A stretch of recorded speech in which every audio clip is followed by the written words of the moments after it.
The shared reading approach has featured in our reading programs for the last 3 decades, and it continues to play an important role in developing reading strategies and encouraging children to a love of literature.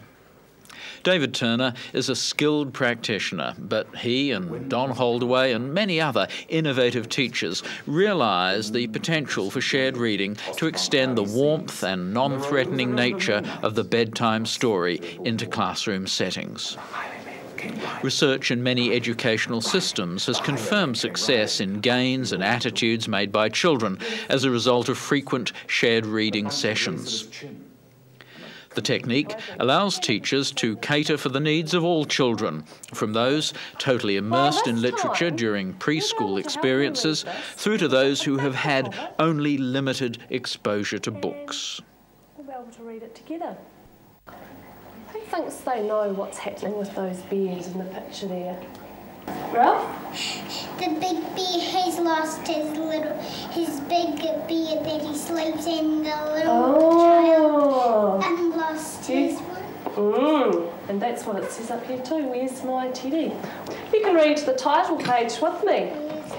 Where's my teddy?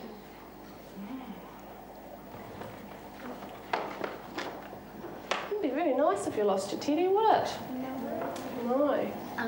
He's small. He is tiny, isn't he? You're right, Jacinta. And you can read with me if you like. Eddie's off to find his teddy. Eddie's teddy's name is Freddie. What do you notice about some of those words on that page there? Caleb? They're rhyming. They do rhyme. That's because some of them have the same letters in the words, isn't it? Which are the rhyming words there? Put your hand up if you can tell me those rhyming words. Lisa? Teddy and Freddie. Teddy and Freddie, and there's one more. Eddie. Eddie, that's right. He lost him in the wood somewhere. It's dark and horrible in there. Look at poor old Eddie's face down there. So tiny. Ralph? And he's worried. You think he could be worried? How else do you think Eddie might be feeling there? Because his face, goodness me. Danielle? Scared. Scared. If you were Eddie in this big, dark, horrible forest looking for your teddy, what do you think you might be saying to yourself? James? I'm scared. I'm scared, and I like the way that you said that. Can you say that again? I'm scared. Oh, it does sound like you're scared too. Louise? Maybe he will go back. Oh, you don't think he will go on? But he really wants his teddy, doesn't he? He might go back home. Let's have a look and see what he actually says here. Ready with me? Help, said Eddie. I'm scared already. I want my bed. I want my teddy. He tiptoed on and on until something made him stop quite still. Look out, he thought. There's something there. What's that? If you were really scared in a deep, dark, horrible forest and you're all by yourself, how do you think you might say, what's that? Jamie Lee? And you said it in such a wee, quiet voice. Why would Jamie Lee say it in a quiet voice if he's in the forest and he thinks there's something out there? Jacinta? Kids that scaredly, that last one. That's right. Think could be scared. Victoria? On the next page. Oh, don't tell us what's there. Next A giant teddy bear. Yeah. Is it, Freddie? Said Eddie. What a surprise! How did you get to be this Nice.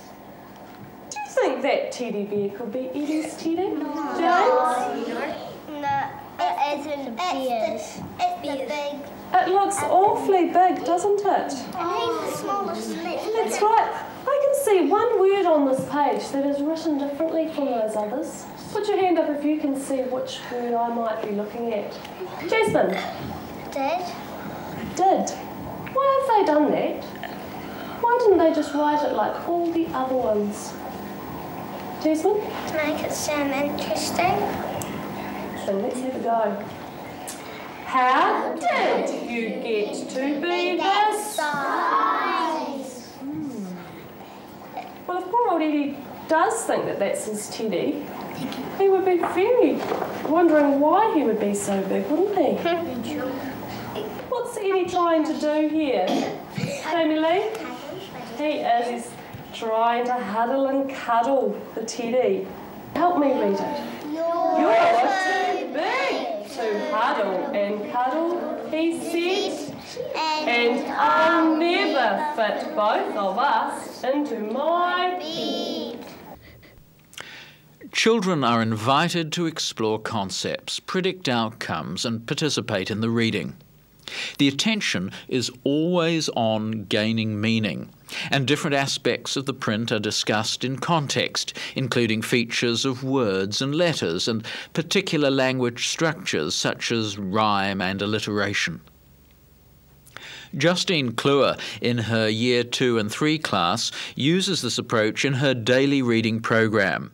Before each lesson, she decides on the features of the text that are worth exploring further in relation to the current needs and interests of the children. Her selection of possible books to share with children is also guided by these factors.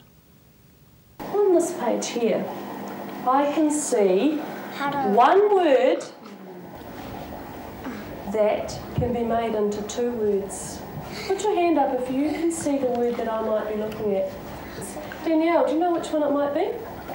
There's your, and if you take the R-A off, it's you. Good girl, good spotting. Your. Well, what else? What is the second word that we could make your into? We've already got you. What's another word we could put in here? You. R. Well done. We better read it like that. Waiting. Oh no, what's happening? What's Eddie Eddie doing there? Victoria? He's hearing. He's hearing something. Put your hand up and pretend that you're hearing something. I wonder what he could be hearing. Let's read it and find out what Eddie's hearing. Then out of the darkness, clearer and clearer, the sound of us sobbing came nearer and nearer. Someone's sobbing. What's another word for sobbing? Liam. Crying. Crying. So someone's crying. Oh, let's find out. Might tell us down here. Soon the whole wood could hear the voice. Good girl. Oh. Oh. What a funny word. Soon the whole wood could hear the voice bawl. Well, he was crying up here, wasn't he? Let's just read on and see what he actually says. How did you get to be tiddly and small? You're too small to huddle and cuddle, it said, and you'll only get lost in my giant-sized bed. Well, this is someone else saying it, and bawl actually means Crying. like he's crying. Good girl, Shanae. And as you said, Kane, he was scared. So we're going to have to say this together, as though someone is sobbing and crying and scared. Would you be able to help me do that when we get to there? All right, let's read from here. Soon the whole wood could hear the voice bawl. How did you get to be tiddly and small? Why would you hide if you saw this gigantic bear? Christopher? Because you'd be scared. Oh, I think I would be scared. But this bear's doing something in the forest. Jamie? Frowning. He's frowning, he is frowning, but there was a word back here This word here. Stomping. Stomping. Who knows how to stomp? Oh, I didn't say, can you stomp? Anthony, would you like to get up? Okay, can you show us that you're the gigantic bear holding the little tiddly bear stomping in the forest? There you go.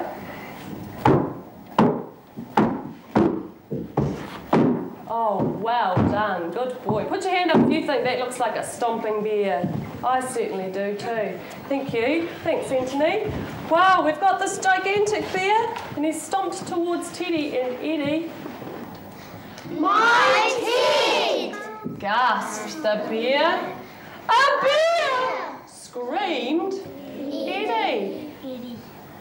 What's gasped mean? How would we have to say my Ted if we were going to gasp? You want to show the class how to gasp, do you? All right then, Jasmine. My Ted! Good girl. And it's a bit of a surprise, isn't it? It's like, my Ted! Then they ran and they ran through the dark wood back to their homes as quick as they could. Why would you have gone to bed, Ralph? If you had been in that gigantic forest, all dark and scared, why do you think you might have chosen bed to go home to? Because it's safe and something might come and you can hide under your sheet. Right, well let's have a wee look. They must feel safe too. Let me see you pretending to huddle and cuddle your Ted. Now it says here that they snuggled in their beds. Well, snuggle means that you're really tight up with a leg ball, snuggled nicely. Let's see, without touching anyone else, if you can pretend to snuggle down onto the mat with no noise.